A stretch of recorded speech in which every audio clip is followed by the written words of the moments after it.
welcome to No Movies in Hell. Wait, sorry, stand back. Take two. I forget that people can see me while I'm, okay. Hi everyone, welcome to No Movies in Hell. I'm Chris Geiger.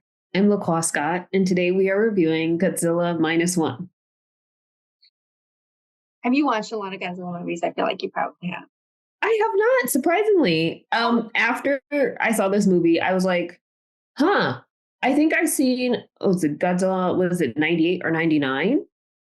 And don't remember much from it. And then that's it. Like, or that's not true. I guess there was the one that came out, I want to say in 2021.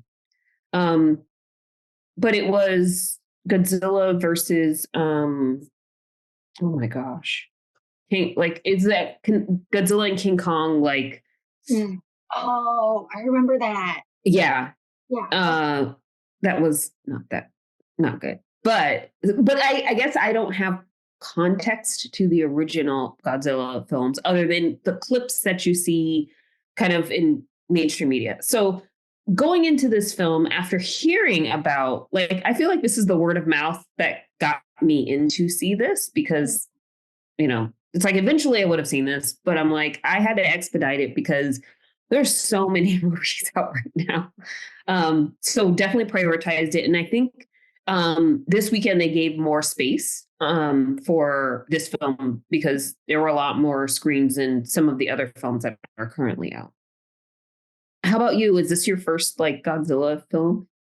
It is. No, I mean, of course you've seen images, right, that are just in pop culture, but I'm not a horror fan and I'm not a monster horror fan generally. So I just never watched them. It seems pretty straightforward, right? Like there's the monster and he like destroys Tokyo. And like, but this one was getting really good ratings and Dax wanted to see it. So I was like, all right, why not? I thought it was good. Yeah. I thought it was great. I thought it was really, really good storytelling because I was like, I have no idea where this is going to go, where it's going to begin. And I feel like it was a very human story. Yes. My least favorite parts of the movie were when Godzilla was on screen. There's a lot, like, it's a very human story. There's a lot going on. And so there are wars happening.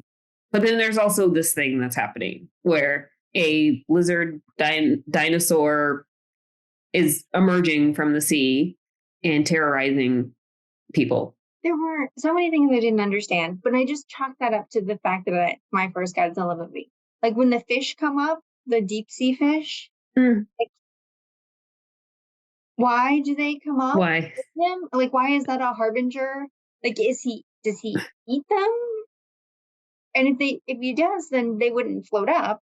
But why are they dead when they come up? Like, I didn't understand that part at all. And then also when the woman, I can't remember her name now, the woman who has the baby, who finds the baby, when she's coming home from work, and then Godzilla is rampaging, and she falls into the water. And then in the next scene, she's like out of the water and she's running, and somehow she's in front of him again. It's like, what? I did catch that. And like, you could have gotten out of the water anywhere. Like, why would you get out of the water right in front of him? So that seemed odd. And also, she's a tiny little woman. She never would have survived that. Like, yeah, major spoiler. right.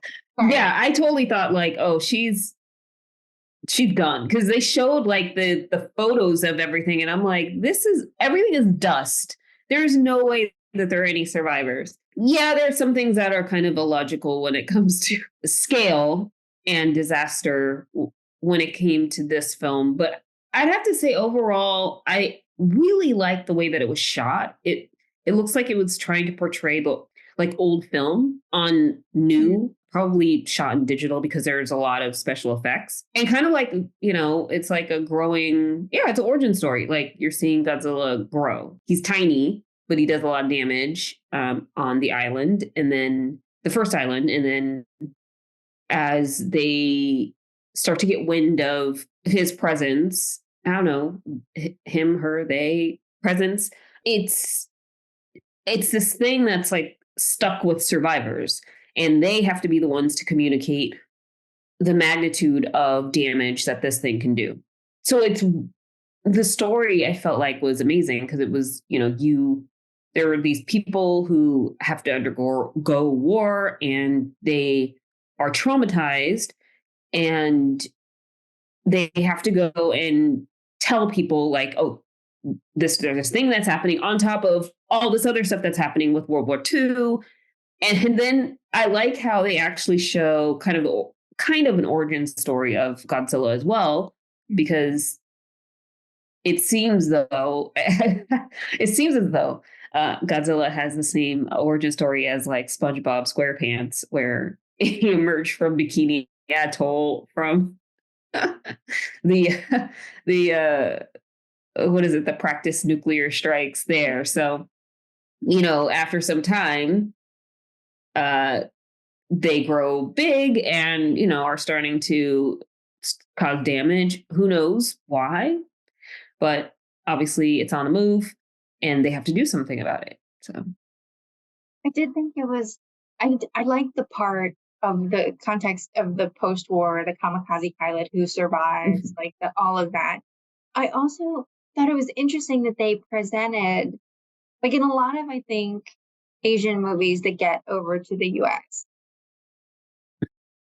the portrayal is very positive of like the country. And so when they were in that room and they were deciding, you're all ex-naval, and we know that we can't ask you to do this, or we're asking you to do this, but we can't make you.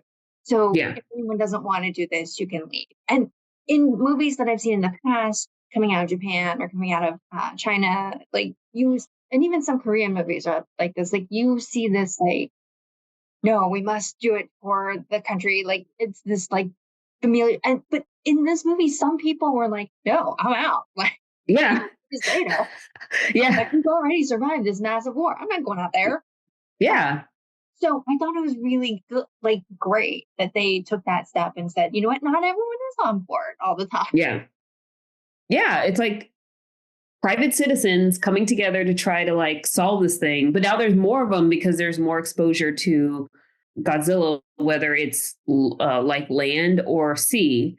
And yeah, it's like, if this isn't for you, you can go. This is voluntary only. Right. And I like how they like show like the plan. Because if I were in that room watching the plan, I'd be like, I want to be here for you. But that does not seem like it will work.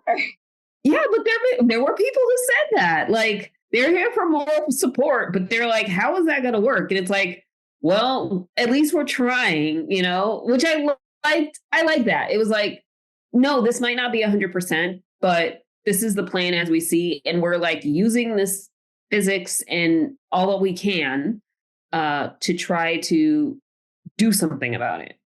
Right. And as I was watching, I realized that the woman who plays the auntie who takes care of the baby at the end is like, she's the mom in the movie that just came out. I think it's called Monster, where like her child is being accused of something and she's like defending them, and like it was they're very different roles. And I was like, oh, I'm starting to recognize Asian actors from like roles able to identify where I've seen them before, because I had a hard time with that for a long time. Like in the Marvels movie that just came out, I couldn't place the friends. But this one, I was able to like, oh, I just watched her. I also recommend Mother. Wait, Monster. Yes, I do recommend Mother. Mother is a great movie too. I think I've seen that. Yeah, it's Bong Joon-ho. Yep. Yep. And it was on Netflix for a long time. I don't know if it's still there, but yes, I recommend both of them, Mother and Monster. Let's go to the slides. Yeah. 27. Yeah, I really, really liked this film. Came into it, wasn't sure what to expect. I think it's a very human story of connection. I feel like it was a drama. I think I selected that as like the genre. Okay. Because it more about like, just real human emotion connection. And it's just I don't know. I felt like the story was really great. I felt like the characters were really like amazing, and I really enjoyed seeing kind of like that plan of how we're going to take this, how we're going to take Godzilla down, and then them executing it, like just trying, right? Because I feel like sometimes in movies you get, oh, we have a plan, and then it's a montage, and then it's like perfectly executed. And I feel like there's a lot of highlights on like flaws, like things that you think you're supposed to happen and are not, don't happen with this film. And it's just like, it's very refreshing. So I was like, oh, it's good. I love the special effects. Like you could totally tell, you know, some things were just, you know, completely uh taken and just redone. The like the power charge beam was just amazing. I don't think I was that impressed with kind of seeing the after effects of that. And also the shots. Like I've never seen cameras kind of, or like angles kind of get these undershots of Godzilla and like around, you know, I felt like it was very, very, very well done. Mhm. Oh, I do feel like somebody from the writers group had watched Dunkirk right before they Mm, wrote this, because I was like, oh, okay. all the Oh, you're seeing the so, same like parallel shots and stuff. well, no, like when all the boats come out, like all the fishermen boats come out to like drag Oh, the tow them. yeah, like oh, Yeah. somebody just watched Dunkirk. I think I thought it was great, and it got really high scores on Rotten Tomatoes. Mm. Um, Yeah, I didn't know. I just, yeah, I had no idea. I was just kind of like, well, you know, the Boy and the Heron is out, and I've heard that about that for like a couple months, and then I was like, well, Godzilla Minus One, and it was like I was just hearing, you know, this is great, you should see it. Like, yeah, okay, and then you know, reading about how it was like expanding into theaters, and I was like, okay, if it's taking up space versus Renaissance and uh Eras Tour and Wish and all the other stuff that's out there, and the fact that it's getting more praise, or people are talking about it, and we have like Aquaman 2 coming out this week, then it really, you know, then I guess really people are really getting out there and they're really seeing this. So why not? why not? I will say this: we saw it in a Dolby Digital theater, so like you get the shaking of the chair. But Oh, what was also funny and shaking our chairs is that at somewhere in the theater nearby, underneath us, maybe was Renaissance. yeah. Because there are certain parts of the movie that are very quiet. Like Godzilla's only in like, you know, 30% of the movie, and that's a high. Yeah. The rest of it's very quiet, like about the people and the shame and the, like, and then you hear like Beyonce underneath, and like it's like, what is? But you can't. It's not clear enough to know what that is. You're just like, is that part of this? Like, what is happening right now? And then when we were coming out, somebody asked one of the people who worked there, like, what's that noise? And he's like, it's Renaissance. So I haven't seen Renaissance yet, but I feel like I've heard a lot of it. Yeah, I mean, yeah, it's interesting because it's like, yeah, if you see it in IMAX, or yeah, if you see it in like Dolby, then you're gonna have a experience. Do you have anything to plug in this episode? Um, yeah, it's a holiday film season, so we have a lot of films, but I No. feel like Wonka will be next for me. Okay. Are you going to see Aquaman? I don't know yet. Yeah. It's low on the priority list for It is. And it's not because I enjoyed the first one. It's because there's a lot of other things. Like it's prioritization. right, right. Agree, agree. How about yourself? What's next? What's next for you? American Fiction is this week, I Hmm. believe. And then we're gonna probably I feel like there's a lot. I saw the Problemista trailer Oh, again. yeah, yeah.